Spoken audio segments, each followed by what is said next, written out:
Epístola de Paulo aos Gálatas. Gálatas 1.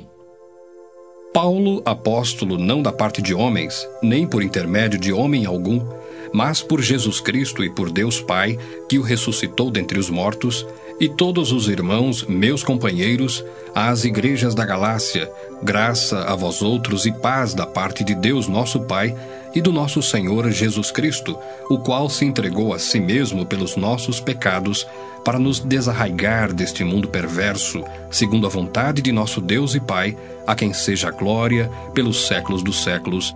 Amém. Admira-me que estejais passando tão depressa daquele que vos chamou na graça de Cristo para outro evangelho, o qual não é outro senão que há alguns que vos perturbam e querem perverter o evangelho de Cristo. Mas ainda que nós, ou mesmo um anjo vindo do céu, vos pregue evangelho que vá além do que vos temos pregado, seja anátema. Assim como já dissemos, e agora repito, se alguém vos prega evangelho que vá além daquele que recebestes, seja anátema. Porventura procuro eu agora o favor dos homens ou de Deus? Ou procuro agradar a homens? Se agradasse ainda a homens, não seria servo de Cristo? Faço-vos, porém, saber, irmãos, que o evangelho por mim anunciado não é segundo o homem, porque eu não o recebi, nem o aprendi de homem algum, mas mediante revelação de Jesus Cristo. Porque ouvistes qual foi o meu proceder outrora no judaísmo, como sobremaneira perseguia eu a igreja de Deus e a devastava. E na minha nação, quanto ao judaísmo, avantajava-me a muitos da minha idade, sendo extremamente zeloso das tradições de meus pais. Quando, porém, ao que me separou antes de eu nascer, e me chamou pela sua graça, aprouve revelar seu Filho em mim, para que eu o pregasse entre os gentios. Sem detença, não consultei carne e sangue, nem subi a Jerusalém para os que já eram apóstolos antes de mim, mas parti para as regiões da Arábia e voltei outra vez para Damasco. Decorridos 3 anos, então subi a Jerusalém para avistar-me com Cefas, e permaneci com ele 15 dias. E não vi outro dos apóstolos, senão Tiago, o irmão do Senhor. Ora, acerca do que vos escrevo, eis que diante de Deus testifico que não minto. Depois fui para as regiões da Síria e da Cilícia, e não era conhecido de vista das igrejas da Judéia, que estavam em Cristo. Ouviam somente dizer, aquele que antes nos perseguia, agora prega a fé, que outrora procurava destruir, e glorificavam a Deus a meu respeito. Gálatas 2. 14 anos depois, subi outra vez a Jerusalém com Barnabé, levando também a Tito. Subi em obediência a uma revelação, e lhes expus o evangelho que prego entre os gentios, mas em particular aos que pareciam de maior influência, para de algum modo não correr ou ter corrido em vão. Contudo, nem mesmo Tito, que estava comigo, sendo grego, foi constrangido a circuncidar-se.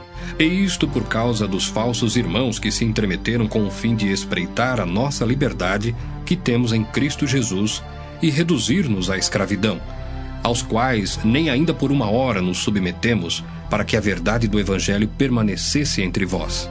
E quanto àqueles que pareciam ser de maior influência, quais tenham sido outrora, não me interessa, Deus não aceita a aparência do homem, esses, digo, que me pareciam ser alguma coisa, nada me acrescentaram. Antes, pelo contrário, quando viram que o evangelho da incircuncisão me fora confiado, como a Pedro o da circuncisão, pois aquele que operou eficazmente em Pedro para o apostolado da circuncisão também operou eficazmente em mim para com os gentios. E quando conheceram a graça que me foi dada, Tiago, Cefas e João, que eram reputados colunas, me estenderam a mim e a Barnabé a destra de comunhão, a fim de que nós fôssemos para os gentios e eles para a circuncisão, recomendando-nos somente que nos lembrássemos dos pobres, o que também me esforcei por fazer. Quando, porém, Cefas veio a Antioquia, resisti-lhe face a face, porque se tornara repreensível. Com efeito, antes de chegarem alguns da parte de Tiago, comia com os gentios. Quando, porém, chegaram, afastou-se e, por fim, veio a apartar-se, temendo os da circuncisão. E também os demais judeus dissimularam com ele, a ponto de o próprio Barnabé ter se deixado levar pela dissimulação deles. Quando, porém, vi que não procediam corretamente segundo a verdade do Evangelho, disse a Cefas na presença de todos: Se, sendo tu judeu, vives como gentio e não como judeu, por que obrigas os gentios a viverem como judeus?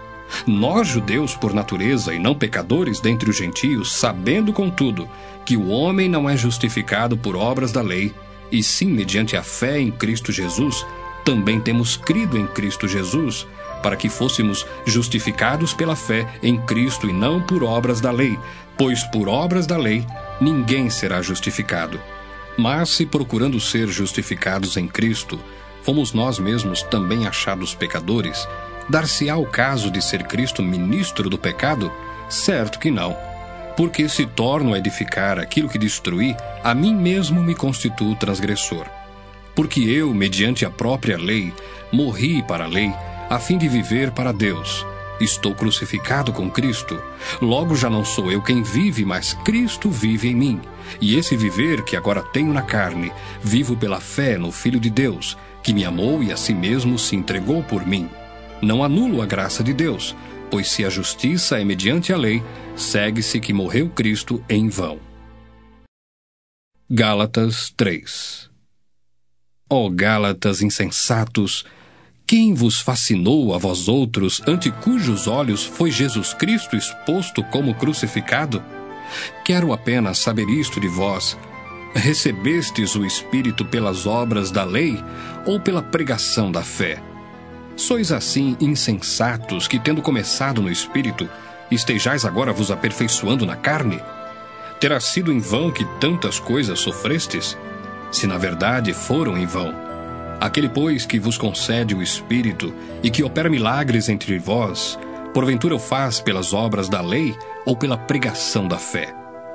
É o caso de Abraão, que creu em Deus e isso lhe foi imputado para a justiça.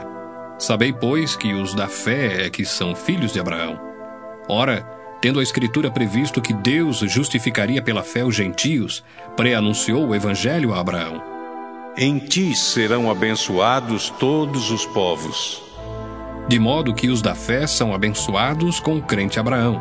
Todos quantos, pois, são das obras da lei, estão debaixo de maldição, porque está escrito: Maldito todo aquele que não permanece em todas as coisas escritas no livro da lei para praticá-las.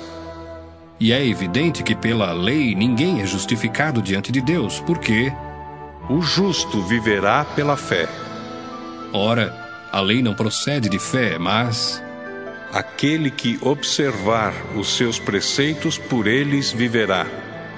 Cristo nos resgatou da maldição da lei, fazendo-se ele próprio maldição em nosso lugar, porque está escrito: Maldito todo aquele que for pendurado em madeiro. Para que a bênção de Abraão chegasse aos gentios em Jesus Cristo, a fim de que recebêssemos pela fé o Espírito prometido. Irmãos, falo como homem. Ainda que uma aliança seja meramente humana, uma vez ratificada, ninguém a revoga ou lhe acrescenta alguma coisa. Ora, as promessas foram feitas a Abraão e ao seu descendente. Não diz "e aos descendentes", como se falando de muitos, porém como de um só, e ao teu descendente, que é Cristo. E digo isto: uma aliança já anteriormente confirmada por Deus, a lei, que veio 430 anos depois, não a pode abrogar, de forma que venha a desfazer a promessa. Porque se a herança provém de lei, já não decorre de promessa, mas foi pela promessa que Deus a concedeu gratuitamente a Abraão. Qual, pois, a razão de ser da lei? Foi adicionada por causa das transgressões até que viesse o descendente a quem se fez a promessa, e foi promulgada por meio de anjos pela mão de um mediador. Ora, o mediador não é de um, mas Deus é um. É porventura a lei contrária às promessas de Deus? De modo nenhum. Porque se fosse promulgada uma lei que pudesse dar vida, a justiça, na verdade, seria procedente de lei. Mas a Escritura encerrou tudo sob o pecado, para que mediante a fé em Jesus Cristo fosse a promessa concedida aos que creem. Mas antes que viesse a fé, estávamos sob a tutela da lei, e nela encerrados para essa fé que de futuro haveria de revelar-se. De maneira que a lei nos serviu de aio para nos conduzir a Cristo, a fim de que fôssemos justificados por fé. Mas tendo vindo a fé, já não permanecemos subordinados ao aio, pois todos vós sois filhos de Deus mediante a fé em Cristo Jesus. Porque todos quantos fostes batizados em Cristo, de Cristo vos revestistes.